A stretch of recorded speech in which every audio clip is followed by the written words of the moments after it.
A student correctly divides a 4-digit number by 5. The quotient has a remainder of 2. Which number could be the digit in the ones place of the dividend? Well, if you're going to have something that you divide by 5, according to the divisibility rules, whatever that word is, it's got to end in either 5. It's got to end in either 5 or 0. So numbers like 4,005 or 3,995 or 8,120, just 20, 0 with a 0 attached. Okay, now they must end like that. So if I were to divide anything with a 0 at the end, I'm not going to get a remainder, no matter what.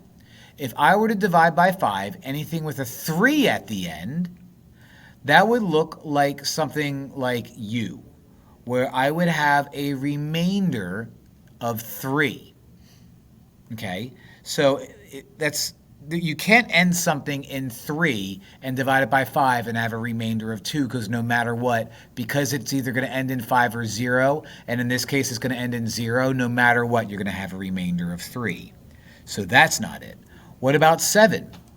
Blah, blah, blah, 7. Well, if you divide something by 7, you're going to end up with a 5 right here. And when you do that and subtract, you're going to get a remainder of 2 no matter what.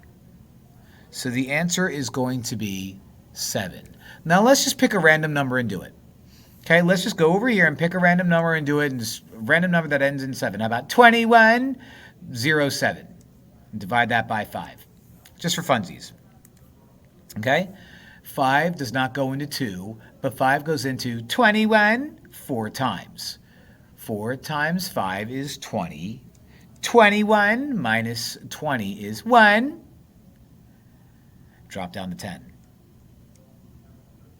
5 goes into 10 twice. 2 times 5 is 10. Minus 0. Drop down to 7. 5 goes into 7 once. 1 times 5 is 5. Remainder 2.